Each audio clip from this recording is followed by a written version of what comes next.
Locked On Podcast Network presents Locked On Sports Today.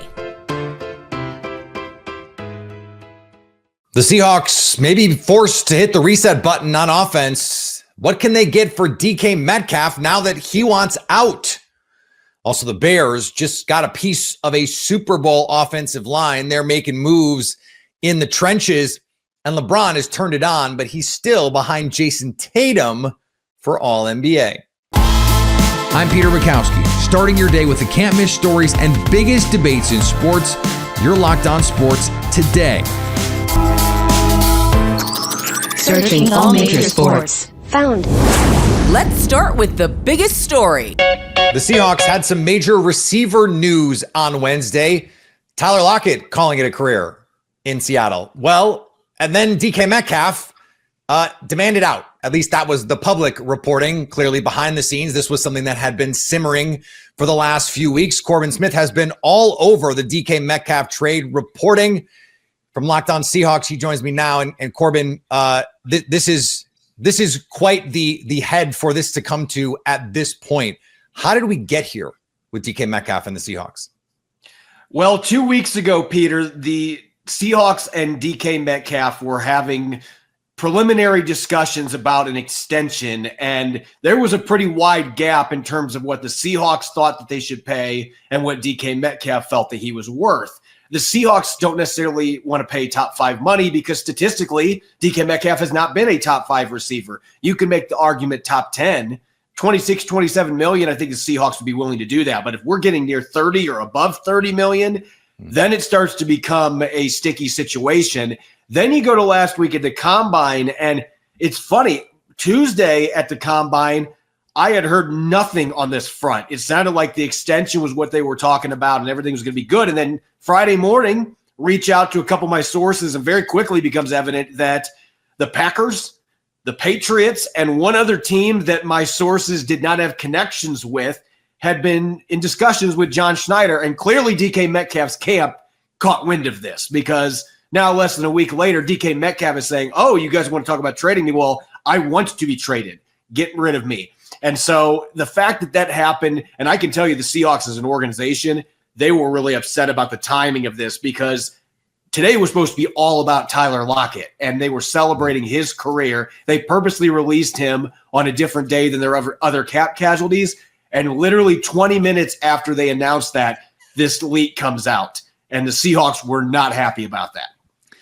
So it's funny because I sort of speculated recklessly that wouldn't it be interesting if DK Metcalf heard the reporting, by the way, that you and I did on this story, and thought, wait, contenders are calling?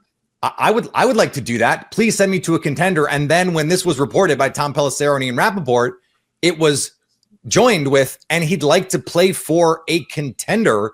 What can you tell me about his potential market and his likely destinations here? Well, he might want to play for a contender, but he doesn't have any leverage on that front. John Schneider is going to get the best deal that he can get. If he believes that there's no way they can fix this, and look, Budda Baker in Arizona a couple years ago demanded a trade, and it looked like he was on the way out, and then they were able to fix things. I don't know that the Seahawks can do that at this point, especially because it feels like the bridge, if it wasn't on fire, it is now definitely on fire with the fact that Metcalf did this, had this leak with his agent on the day that they were celebrating Tyler Lockett, who's supposed to be his friend. That just did not sit well with the organization. I don't know how they fix this, but John Schneider is not going to be in a rush here. He does not need to trade DK Metcalf tomorrow. They've got $33 million in cap space now. They've made the moves they need to make to do what they need to do in free agency. They can wait this out and get the right deal. And if that means it's coming from the Tennessee Titans, then that's who they're going to trade him to. It's not going to be a matter of, well, you want to go to Green Bay, or you want to go to Pittsburgh, or you want to go to Buffalo. Well, they don't have the offer that we want. So we're going to trade to the team that can give us the offer we want. So he doesn't have the no trade clause. He does not have the leverage here, Peter. The other side of that, though, is there's only 1 year left on his contract. And so he can say, hey, look, if you trade for me, New England Patriots, I'm not going to sign an extension. So feel free. I'll come play for you, but then I'm out. That would be the only thing that he can do to try and shove himself in a particular, just nudge himself in one direction or the other. Yeah, that is the one factoid here that does play into his favor that he can use. But I think John Schneider at that point will say, okay, well, we're going to call your bluff right now. You're under contract this year. We're going to see how this goes into training camp, and you can hold in. And John Schneider has done this before. So, again, I do not expect – I think there's going to be some hardball here unless somebody comes out immediately and throws an offer at Schneider that he's like, you know what, that's a really good deal. And, oh, you guys are willing to do an extension and DK is willing to do an extension. Let's make that part of the deal. And that's going to make it doesn't happen tomorrow. There's going to be some logistical things to this, but John Schneider has got more leverage than the player does here. You can stay up to date on the Seattle Seahawks by subscribing to Locked On Sports Today and Locked On Seahawks on your favorite podcast app and on YouTube. Your Locked On Sports Today. Coming up, the Bears just added some Super Bowl experience to their offensive line. Before we get to that, Joey Bosa, now a free agent. When the game tips off, the NBA action is just getting started, and there's no better place to get in on it than FanDuel, America's #1 sports book. With FanDuel, you can place live bets throughout the game, so even if you miss the opening tip-off or want to bet on a fourth quarter comeback, you can stay in the action. And if you're looking for a bigger payout, you can even combine your live bets into a same-game parlay. I love using FanDuel's live betting feature because it keeps every moment of the game exciting, whether I'm backing my team for a late-game rally or picking a player to hit a clutch three. I never feel like I missed my chance. Plus, the app is easy to use, and when you win, you get paid instantly. Tonight, I'm looking at a ridiculous point spread in the Celtics-Sixers matchup. Boston beat Philly by 20 the last time they met, and FanDuel has taken note. FanDuel has the Celtics by 13.5. Right now, new FanDuel customers can get $150 in bonus bets. If your first $5 bet wins, just visit FanDuel.com to join today. That's FanDuel.com for your shot at $150 in bonus bets. Make every moment more with FanDuel, the official sports betting partner of the NBA. Joey Bosa has been released by the Los Angeles Chargers. The team announced late Wednesday night. The Chargers will save over $25 million against the cap by cutting him. Bosa has been with the Chargers since 2016 when they picked him number 3 overall. He moved with the team from San Diego to LA and is considered one of the franchise's best ever players. The Chargers have released star defensive end Joey Bosa. This is David Drogemeyer of the Locked On Chargers podcast, and the second all-time leader in sacks for the Chargers, Joey Bosa, has been released. This was a move that was definitely on the horizon. It made a whole lot of sense from a financial perspective, and there was a little bit of a clock on it, as Joey Bosa was set to collect a $12 million roster bonus if he was going to be on the Chargers on the third day of the league year. And so the Chargers had to make this move. They're going to clear over $25 million in cap space by making this move. And I think they do right by a veteran who, gave them everything that he had. He battled through injuries, but at his height, he's one of the best defensive players in the NFL. Now he gets a fresh start, and the Chargers say goodbye to one of the very last drafted San Diego Chargers. But for more on this move and for more on the Chargers, please check out the Locked On Chargers podcast, your team every day. And just across the desert, the Raiders made Max Crosby the highest paid non-quarterback in the NFL on Wednesday. The 4-time Pro Bowler signed a 3-year, $106.5 million contract extension with Las Vegas. The contract includes over $91 million in guarantees, according to reports. Raiders general manager John Spytek said about the deal, "I told him last night, this is not for what you've done, but for what you're about to do." Since entering the league, Crosby has totaled 59.5 sacks, tied for 5th most in the NFL, and is 3rd in franchise history behind Greg Townsend and Howie Long. Sam Hubbard called it a career with the Cincinnati Bengals. What a fantastic career is where I would start that conversation for Sam Hubbard before we get to the rest of it. For a 3rd-round pick, overachieved for most of his career, and goes out as a Bengal, a shorter career than you would have hoped, and I think a premature ending to his career, just 7 years. But what a great career it was for a 3rd-round pick returning to his hometown to play for the team he grew up rooting for. Yeah, I think we're going to talk a lot about draft prospects between now and the draft in late April. That's what you want. That's what you're trying to find. You're trying to find the Sam Hubbards of the world that are going to come in, be able to contribute early in a bunch of different ways, develop, and start on a Super Bowl team, start on back-to-back teams that won the division, and went to back-to-back AFC championship games. And obviously he was a captain and it just did so much for the team before they were good and while they were good. And on the hardwood, the Mavericks have begun their descent. The dark days have begun, where we slip into the perilous abyss. As a team with no hope, no future, finds a way to end their season, but 19 games left. Only 8 stand strong for these Mavericks. More players absent, missing, than in attendance and active. Only one will rise up to have at least a decent game, and he is Klay Thompson. 28 points, hit 6 threes. Najee Marshall, 22 points, 10 boards as well, got a couple of threes, broke his drought of 19 straight threes. The Mavs, they continue on. Not well, but they do. It's almost free agency, so everyone wants to talk about quarterbacks and receivers and free agent pass rushers, not the Chicago Bears. They want to talk big boy football. Ben Johnson wants to get the big uglies squared away. First, it was a trade for Jonah Jackson from the LA Rams. Then the monster one, literally a monster trade on the offensive line. This is crazy. We never get this. Joe Thuney from the Kansas City Chiefs headed to the monsters of the Midway. Lauren Cox from Locked On Bears joins me now. And Lauren, we know that Ben Johnson had a terrific offensive line in Detroit. And I know you and others assumed, hey, that's the first thing this team has to fix, regardless of who the head coach is. What do you make of these moves in particular?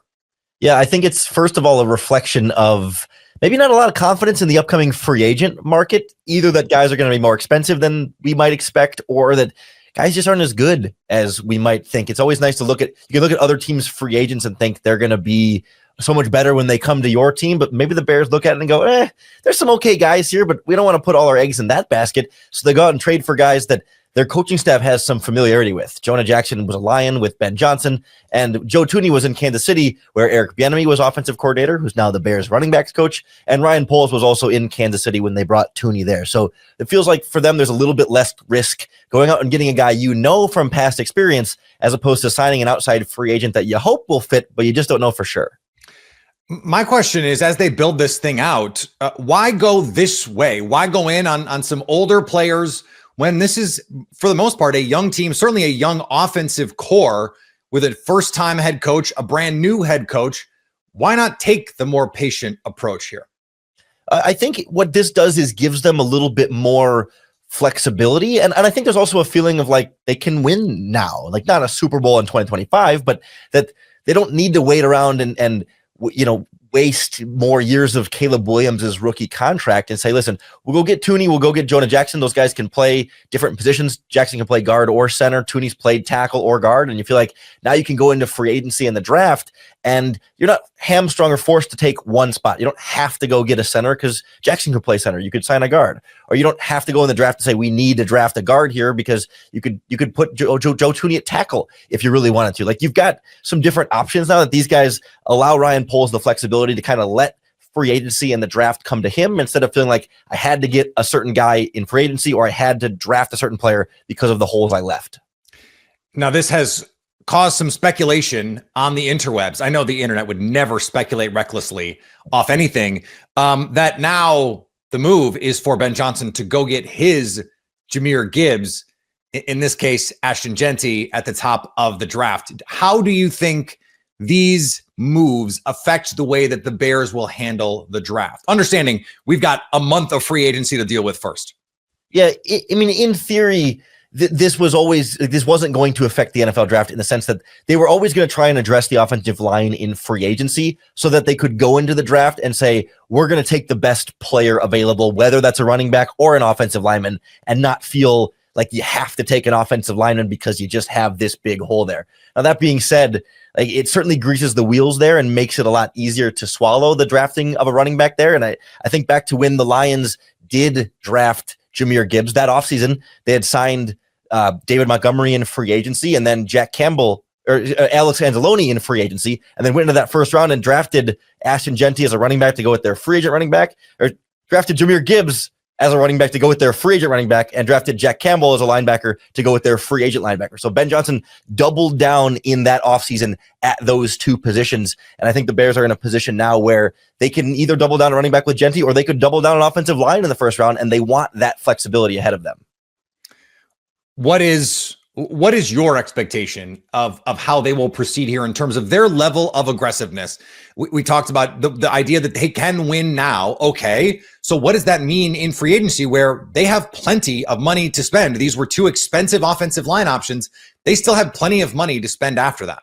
Yeah, I think they've got one more big move in them in free agency, but they can't go all out and make multiple big splashes here, because as much as they need a starting center and a starting defensive end, but they also need to refill a lot of their backup spots. They have a lot of those, not a lot of their starters they're losing, but a lot of their backups are set to be free agents, and that slowly eats away at the cap space when you start talking about 10 to 15 different backups that you got to sign that are all going to take a nice chunk out of there, plus money for your draft class. So I think whether that's a big free agent center like Drew Dahlman or a big pass rusher like maybe, I think Josh Sweat might be a little bit above their pay grade at this point, but Chase Young or somebody in that category, I don't know that they can go over the top on both spots, but they can prioritize one more spot and then maybe go a little bit cheaper at the other spot and feel like the NFL draft can supplement that later on without leaving you forced to use your first round pick at one specific spot. You can stay up to date all year on the Chicago Bears by subscribing to Locked On Sports Today and Locked On Bears on your favorite podcast app and on YouTube. Coming up, LeBron has not passed Jayson Tatum for a spot on the first team All-NBA list. Don't get caught by recency bias. Sure, the Lakers look like contenders, and LeBron is a big reason for that, but he has not eclipsed Jayson Tatum, as our Locked On NBA host Matt Moore and Hayes discuss. I get really hung up on this. Do we care about what's happening right now, or do we care about the entire season? We had conversations about man, LeBron looks washed. He does not look good earlier this season. How you play in October, November matter. Those games counted too. There were Lakers podcasts I listened to in November that said, quote, "I'm done with this team. They're not going anywhere." And they've dug themselves out of it, and LeBron's been a big part of that. But being good every single month of the season matters. Jayson Tatum's been great every month of the season. We need to reward guys for being consistently great from start until finish, and not get caught up with recency bias. The inability of people to really understand the effect that recency bias has on us drives me crazy, especially as somebody who does pay attention from opening night to last night of the season. The players that have contributed every single night deserve better. Yeah, I agree with Matt here. If you're able, the recency thing does play a factor. And I think it plays a factor in the conversation. We can be prisoners of the moment now and what players are doing amazingly now. But if we're talking about awards, you have to look at the full body of work over the course of that season. LeBron, he's going to make an All-NBA team, but I'm not ready to say an All-NBA first team. There was a stat that went viral about LeBron James that lets us know just why we're having this conversation. The consistency at his age is remarkable. When JJ Redick, his head coach, was at Duke, LeBron averaged 27, 7, and 7.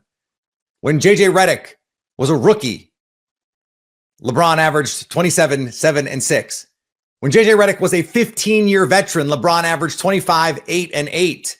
When JJ Redick was an analyst and a podcaster, after his NBA career was over, LeBron averaged 26, 8, and 7. And now JJ Redick is the coach of LeBron James, and LeBron is averaging 25, 9, and 8. He doesn't have to be first team NBA for us to realize what is happening here.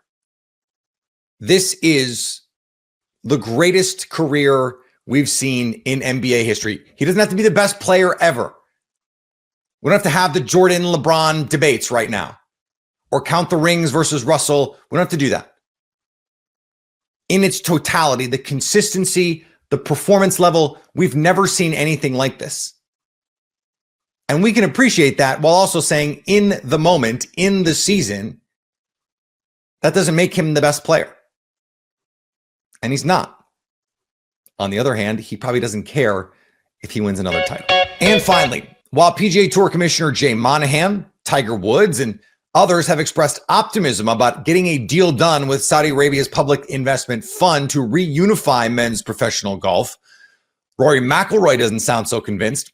During a news conference Wednesday ahead of this week's Arnold Palmer Invitational at Bay Hill in Orlando, McIlroy said he didn't think the PGA Tour was any closer to reaching an agreement after recent meetings with U.S. President Donald Trump and PIF Governor Yasser Al-Rumayyan. That was at the White House. McIlroy said, it doesn't feel like it's any closer. That's how we feel about Rory winning the Masters too, unfortunately, but it doesn't look like reunification is coming anytime soon. Rory, sorry for the drive-by. I think you're great. If you're catching this episode after hearing your favorite Locked On show, make sure to subscribe to Locked On Sports Today on YouTube or wherever you get your podcast so you never miss an episode. Also, if you're a new subscriber to Locked On Sports Today, we're here for you with the biggest stories in sports every day. Coming up, who's the most dangerous team in the Western Conference? Speaking of the Lakers, maybe? So at least until tomorrow, stay locked on sports today. Locked On Podcast Network presents Locked On Sports Today. Go to our video on demand. Click on sports at the top of your screen. There, you'll find past episodes of Locked On Sports Today, plus other Locked On shows on demand.